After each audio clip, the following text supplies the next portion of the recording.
This video is a direct continuation from my last video, which focused solely on Sekiro's combat. You do not have to watch the other video to understand this one. With that being said, if you find this video interesting, you will most likely enjoy the previous one. Or not. Regardless, let's begin. I wanted to start this analysis with Sekiro's level design as it feeds into other aspects. Before I state my opinion on the matter, it is necessary to understand that this game is not meant to be a successor to the Soulsborne franchise. While I mentioned in the previous video that Sekiro is a Soulsborne title, the game is in no way bound to the formula of past games, as it can and does diverge from it in many aspects. At this point, you may be asking yourself why I'm bothering to make this distinction. The reason is, Sekiro's level design in comparison to the Soulsborne series can be seen as a significant step down if you are a fan of the past. I'd like to highlight the key differences and add some insight as to why I believe From made this decision. Levels in Sekiro are far more linear. Instead of designating zones where checkpoints are reused through shortcuts found throughout the level, From simply added more checkpoints. Many players, myself included, enjoyed these routes because it rewarded the player for exploring their surroundings and made the environment feel like an actual location. At first glance, this may seem objectively worse. However, in order to explain more clearly why this decision was made, the other mechanics also introduced by Sekiro need to be examined as well. The first mechanic is stealth. Levels have to be designed so that Cripple Samurai has a variety of ways to maneuver himself around. Stealthily sneaking up on an opponent by itself is an extremely repetitive process that can very easily become tedious.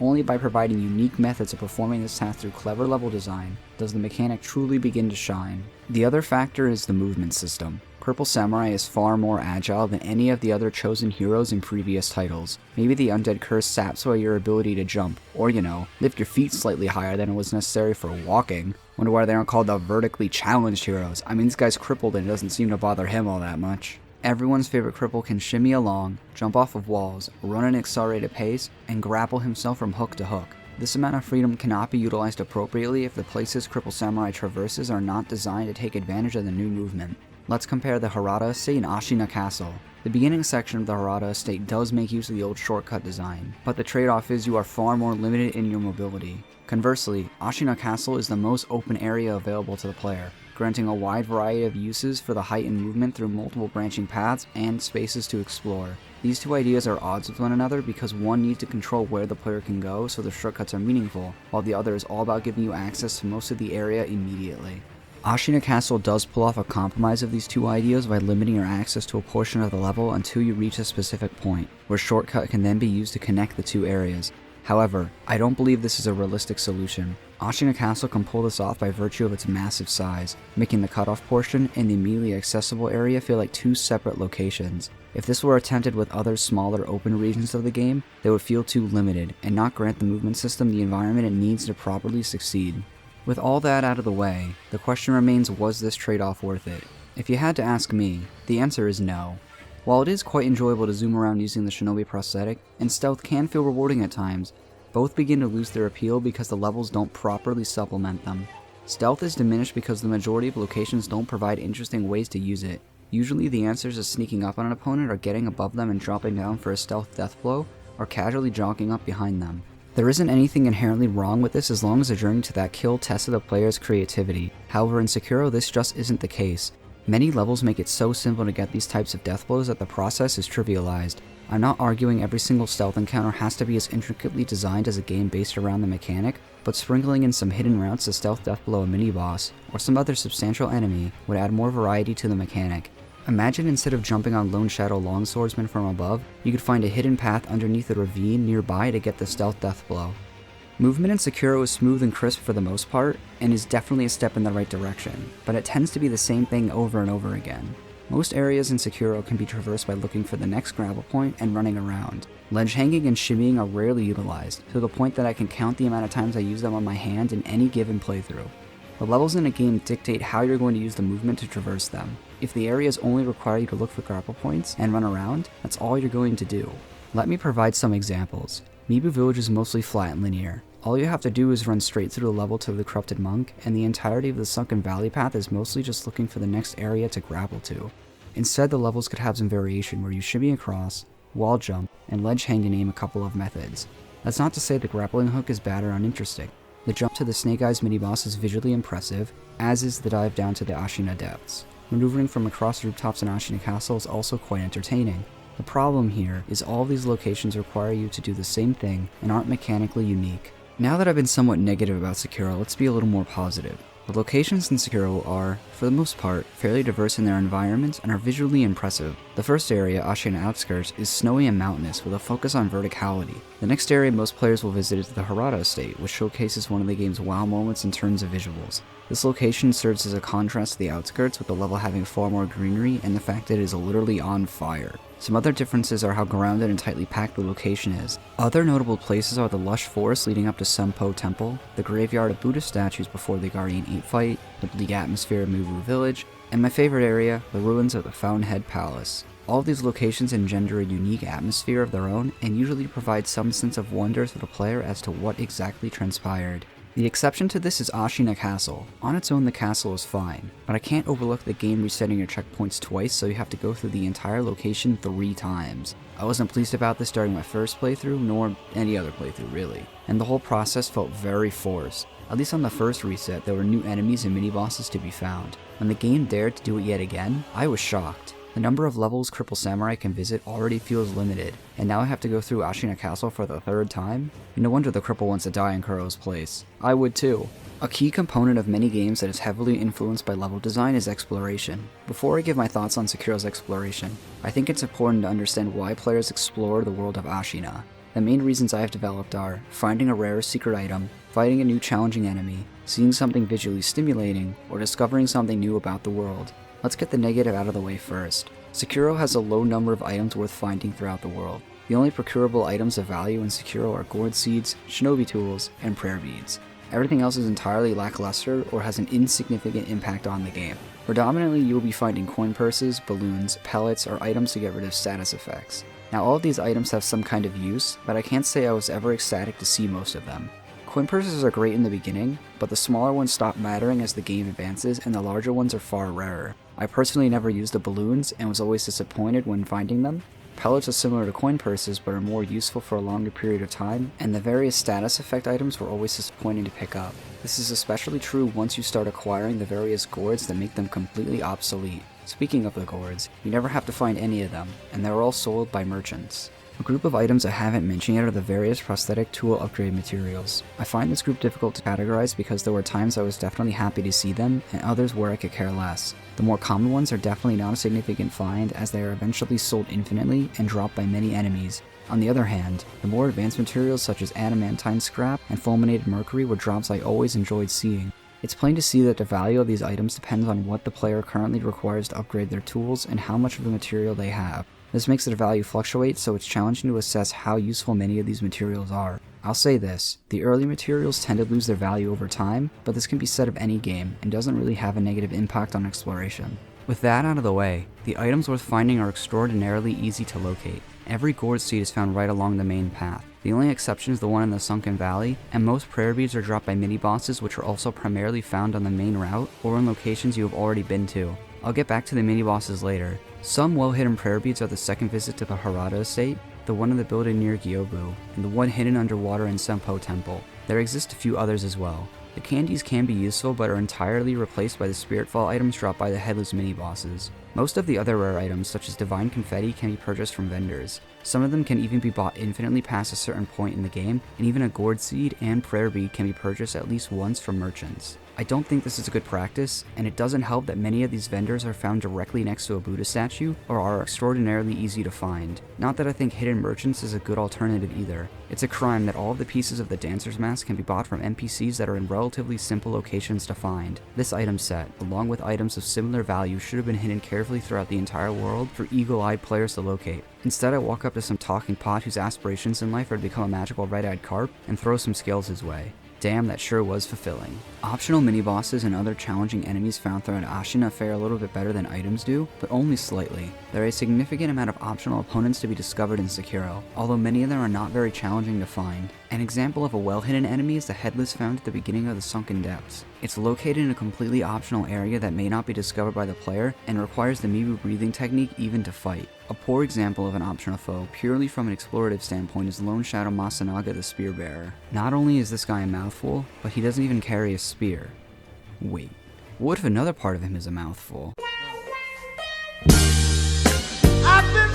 Massive Shlong Masanaga may be comparable to Pod the Rod, but he is found right in front of a Buddha statue that you have already discovered but lost access to. I found him because I wanted to get rid of the annoying blacked out fast travel points in Ashina Castle. In fact, Sekiro does this quite a lot with many of its mini-bosses. It would be more fulfilling to have found these mini-bosses in some hidden side route. That way it could serve as a reward to players who have taken the time to explore the world. If the original example isn't strong enough for you, the Seven Spears fight and the first Shichiman warrior both have similar issues. I believe the reason many of these enemies are so easy to find or not hidden at all is that mini-bosses are tied directly to the player receiving more health. You gain health through acquiring prayer beads, and 31 of the 40 prayer beads found throughout Ashina are dropped by mini-bosses. For Sekiro's difficulty to properly scale, the player needs to acquire prayer beads and increase their health, so many of these foes must be easily discovered.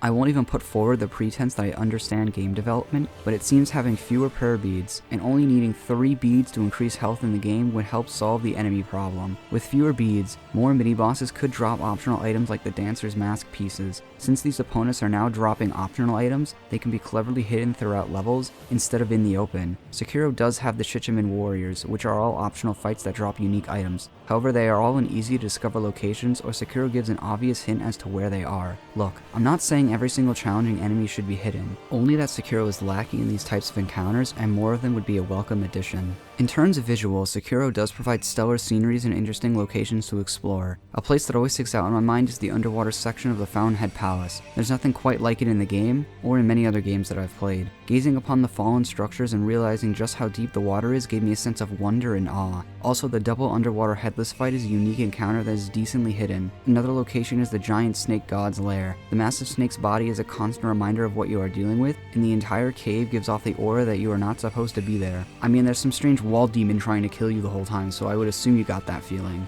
The point is, these areas, and other places similar to them, are great to explore, and I'm happy to show some positivity towards the game. The last aspect of exploration worth discussing is the information you can learn about the world, or as the kids are calling it, lore. I've never really been that big into the lore of these games, and most of the information is too vague to draw concrete conclusions. While all this video is my opinion, I attempt to support what I'm saying with a base of objectivity. I can't give an honest critique of the lore when so much of it is open to interpretation, so if you were hoping I would have something to say concerning the lore, I'm sorry, I don't. Back to the topic of exploration. After going over each of these elements, I believe Sekiro's exploration is inadequate. For the most part, there isn't anything worth finding throughout Ashina that warrants exploring, nor are the incentives for doing so sufficient by any means. Most of the valuable items are sold by merchants or are placed right in the direction of the player. There aren't many side routes inside the levels to begin with, and if there happens to be one, the items found are often something inconsequential like a coin purse or balloon. The only thing the game does well in regards to exploration is providing the player with interesting sights. However, this isn't enough to warrant exploring the world, and I was often left disappointed with how linear many of the levels were. Since I mentioned the lore earlier, I think this is a good time to segue into the story. Usually I wouldn't consider this in a critique about a From game, but Sekiro's story takes far more precedence than in past games. Cripple Samurai has a child master named Lord Kuro. Kuro is immortal, sort of, and makes the cripple immortal as well, although Wolf has to experience the pain of dying over and over again.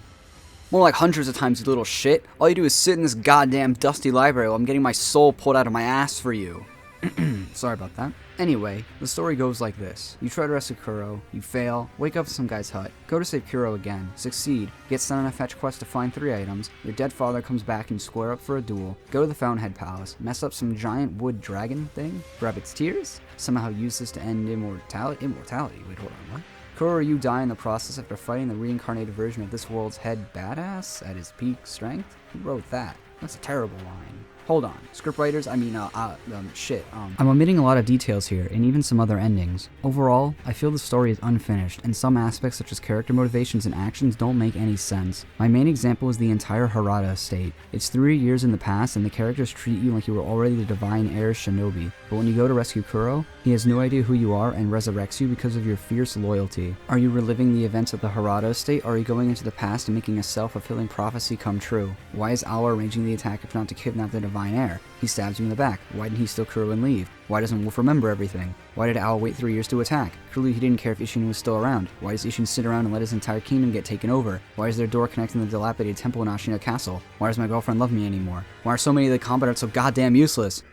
Is he hitting that? I think it's evident at this point that we need some answers to these questions. Right now the story seems to have some narrative inconsistencies and I'm not sure if they will ever be answered. I hope some future DLC or some guy in the comments manages to answer my questions. The other issue I have is the relationship between Kuro and his shinobi, whatever that is. I mean, come on, he's obviously a samurai. A good rule for explaining most stories is showing the viewer rather than telling them. It makes the viewer feel more invested in what's going on, leading to a more emotional connection to the story. At the beginning of the game, you were told that Kuro is your master and you must protect him. You fail, and then spend a third of the game trying to get him back. Throughout this entire stretch, you were given no real reason to care about Kuro at all, besides one brief moment at the end of the Harada estate. Sekiro insists that your master is important, but doesn't give you any reason to view him that way. When you finally reach Kuro again, your interactions don't feel very personal. He tells you he's tired of people fighting over the dragon's heritage, and for you to fetch some shit for him. You are forced to agree to this and spend the remainder of the game going down each path, collecting the item at the end. If you're like me, you forgot about the midget and went down all 3 paths before even talking to him again. Kuro should have been given something similar to the sake conversations had with other characters. Maybe every time you found an item, you could speak to Kuro about not only what you saw, but a memory it stirred up about your past together. This would make these two feel like they have some connection outside of the Iron Code telling Wolf he has to obey his master. This, in turn, helps the player feel more connected with Kuro and give a reason to care about him. You could argue if I never spoke to him again, then these conversations wouldn't matter. You would be right, which is why you need motivation before rescuing Kuro so the player would feel some incentive to go talk to him again. This could be done through the strange illusions found while trying to save him. Instead of them being interactions with Emma, they could be memories of conversations Wolf had with Kuro. Maybe Wolf could even comment on what he saw, so he feels more like a character in his own right. I should also mention that Wolf is a big part of this issue as well. FromSoftware made a game with a character who was actually a part of the world and managed to make him so detached that I wonder why they even bothered. He never comments on anything that happens on his own journey, and his interactions with other characters put me to sleep. Wolf is incredibly boring because he has no needs, wants, or desires outside of whatever Kuro wants. Having lines of dialogue that reflect what Wolf is thinking about the current situation would make it feel as if the player and Wolf are working together. Instead, Wolf is just a vessel for you to go around murdering everything in the world. He could be replaced by anyone and it wouldn't matter. This works in past games because all the chosen undead are just some random characters. In Sekiro, you are an actual person in this world with a father and a master, yet Wolf barely feels any different from any of the chosen undead. In regards to the other main characters, I am far more positive, and when I say other characters, I mean Emma, the sculptor, and Ishin. All the characters mentioned besides Ishin aren't very interesting at first. However, once the sake mechanic gets introduced and you begin to learn more about them, they begin to shine. What's entertaining is not only does it give them some much needed personality, but it also shows how these characters are connected. This reminds the player that there is a world out there besides just what revolves around them, and makes Ashina feel like a place with some kind of history. Seriously, is he hitting that? The next topic is pacing, which is something you may not have considered while playing Sekiro. The pacing of this title's difficulty is odd. Sekiro starts brutally challenging and gets easier as the game goes on. This by itself isn't a bad thing. People are always going to get better at video games the more they familiarize themselves with the controls and mechanics. You know, practice makes perfect and all that. The problem is that Sekiro's difficulty isn't correctly paced. In the beginning, you only have access to 1 sip of your healing gourd, and that sip doesn't even heal half of your health. This is supplemented by 3 pellets that heal you over time. Only these pellets are limited, and the player has a real risk of running out of them if they overuse them. After you fight the game's first real mini-boss, you get a gourd seed. So for the sake of argument, let's operate on 2 sips. From here, most players will be given access to the Harada estate and run into the Ogre mini-boss. This guy will most likely kick your ass, and most players will go searching for the fire weapon he is weak to in the Harada estate. All of what I have said is subjective, but to me, this is the real break-off point. Some people will go back to the Ogre after getting the flame vent, defeat him, and move down that progression path, while others will continue through the Harada estate, defeat the 2 mini-bosses, fight Lady Butterfly, and then fight the Ogre. I've been summarizing a lot of this, so let's get into the details of all this and show why I believe the beginning is so brutal. Let's assume the player decides to clear the Harada estate first. You fight through the path to the Shinobi Hunter. It wasn't too challenging, but now you're struggling with this guy because he's the first real enemy to spam thrust attacks. You struggle, but eventually overcome him. A little down the road, you run into Juzo, and he beats you harder than this guy hits the bottle. Immediately after Juzo, you fight Lady Butterfly, who isn't gentle for being your first potential boss. Did I mention you will most likely be doing all this with 2 heals and no health upgrades? Maybe I was just horrible my first playthrough, but Juzo took me as many tries as some of the bosses in the game, and Lady Butterfly took me to school. I also found the Mist Raven and got demolished by the purple cloak guys guarding it more times than I care to admit. After that, you face the Ogre, which probably won't be too hard since you have the flame vent. Immediately after the Ogre is yet another mini-boss, although he isn't that challenging. The Headless, which I'm willing to bet most players will find and at least die to twice. Get it? Twice?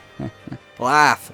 A giant snake who has not one but two moments where he will probably kill you or severely injure you through no fault of your own, and finally Gyobu, another boss. After the Ogre, a player will have 3 heals and one of both a damage and health upgrade, if they did the Harada estate first though. All this feels like a gauntlet of mini-boss after mini-boss with minimal breaks. There isn't enough space between all of these challenging encounters, and it is made even more difficult by the limited healing and health you have. If you decide to skip the Harada estate, the gauntlet still exists, albeit to a lesser extent, and now you have less experience with the combat and no health or damage upgrades. None of this is even factoring in difficulty someone could have with the standard encounters found along the way, nor am I adding a blazing bull fought almost right after Gyobu. Let me try to put this into perspective by comparing it to 2 paths you can take later in the game. Sampo Temple only has Armored Warrior, one of the Centipede bosses, and the monkeys throughout its entire stretch. Sunken Depths has one Snake Eyes mini-boss, the other Centipede, and the Guardian Ape at the end. The mini-boss ratio in comparison to the beginning is significantly lower, and now you are better at the game, have somewhere around 5 to 6 healing gourds at the beginning of your first path, and will most likely find the rest, have skills that increase how much the gourd heals, 3 memories banked, multiple health upgrades, and an ability that gives back health on death blows. Even the enemies found on these paths don't provide a considerable challenge. The Mibu Village route does have the potential to return to the gauntlet mentioned earlier. The path starts with Lone Shadow Longswordsman and almost immediately afterward you fight another Snake Eyes. Then if you did the Sunken Depths first, you'd have to fight the Headless Ape boss fight right after the Snake Eyes fight. This whole section has the potential to feel grueling, and while it'll probably be easier since you have more resources and have fought these enemies before, that doesn't excuse the poor pacing. After this, you get a break and eventually fight Tokujiro the Glutton, Orin of the Water, and Corrupted Monk. Wait, I forgot one? Sorry, I can hear the sound be gutting this pathetic excuse of an enemy. The point of all this is now you have access to more resources and are allowed more mistakes, but the game isn't challenging you nearly as much outside of the bosses at the end of a route. Even all the different paths get easier as Cripple Samurai advances along them because they are all relatively the same difficulty and you are only getting stronger. This was done so the player could be given a choice as to which path they wanted to go down first. I'll admit these statements may not hold for the Mibu Village route, but that's only if you did Sunken Depths before Mibu Village. Even then, creating a challenge by spamming boss-like enemies at the player over and over is not the proper way to create difficulty. Instead, there should be less of these types of encounters thrown throughout a level. The enemies and environment you are in should serve as a part of the challenge. There's nothing wrong with throwing in a mini-boss or two along this journey to ensure you are learning what the game is teaching you. I've been on the topic of boss fights for a while now, so let's look at them more closely. It's no secret many of the mini-bosses in Sekiro are reskins of each other. In fact, there are duplicates of almost every single one of these encounters. 5 Headless, 4 Samurais, 2 Snake Eyes, 3 Alcoholics, 3 Lone Shadows, 2 Centipedes, 3 Shichiman Warriors, 2 Chained Ogres, and a partridge in a fucking pear tree. No one enjoys fighting the same foes over and over again. These fights definitely should have been replaced with different encounters to provide more variety to the game. Although to be a bit more positive, these encounters are still enjoyable and usually provide some thrill or challenge to the player. The actual boss fights in Sekiro are phenomenal. Many of them are grueling challenges that truly test the player's skill. This is in large due to the combat system being at its best in one-on-one encounters. The system truly shines when you are fighting a boss that has to adhere to the same rules as you. Although the Guardian Ape and Demon of Hatred break this rule, that doesn't make these fights bad. I believe they provide some variation to the deflect blockfest that is the majority of the game. What makes boss fights so great is the feeling they offer you. When fighting Genichiro, I truly felt I was in the middle of a heated duel between 2 rival swordsmen. The flow of deflecting a boss's offense only to unload with your own in return gave me an extreme amount of satisfaction. Also, the joy of overcoming a major obstacle after falling so many times and realizing how much better I was at the game was another amazing aspect of this game. One thing I do have to criticize about these fights is how similar many of them feel. I mentioned earlier that a large amount of them are deflect and attack fests. While I personally never got tired of this pattern, some variety would have been welcome. I think the prosthetic tools or combat arts could have served as a good way of accomplishing this. You may be thinking I'm crazy because there are plenty of ways to use the prosthetic in these fights, and you're right. The issue is that the tools often eliminate the challenge associated with them. An example is both Corrupted Monks who can be cheesed to the point where I wouldn't even consider them bosses anymore by the Firecracker. A good middle ground is when some or maybe even all bosses have some kind of weakness that the player can exploit. However, that weakness should not trivialize the boss. Instead, it should serve to make the fight more manageable, but still have it provide some challenge. This rewards creative tactics used by the player and differentiates bosses. My overall thoughts on Sekiro is nothing was given nearly as much time or thought besides what related to the combat. The level design doesn't do anything interesting with the new mechanics introduced to warrant the linearity. Exploration suffers from this as well and is further damaged by the lack of things worth finding in the game. The story feels unfinished with many character motivations and actions not making proper sense without specific details, and pacing and mini-boss placement feels good in certain areas and like a gauntlet in others. I'm not arguing Sekiro does everything besides combat poorly. If that was true, I wouldn't consider the game good, nor would most people. With that being said, many aspects of Sekiro are lacking the same level of polish that combat received, and I feel as if most people are hailing it as the game of the year without looking at it critically. If they did, maybe they would uncover some of the underdeveloped features lurking beneath the dazzling combat. If you made it this far, I want to thank you for watching. My goal for both my videos was to never make people hate Sekiro. Instead, it's to challenge people to think more critically and have an open mind. Sekiro is a great game that has many flaws just like most games. You may disagree with everything I've said in this video, and if you can destroy my arguments, then I implore you to do so. I want you to know this channel will be dedicated to critiquing video games. I will most likely never make another video on Sekiro, or at least not until DLC comes out. If that interests you, consider subscribing. Thank you for giving me your time, and I hope to see you again.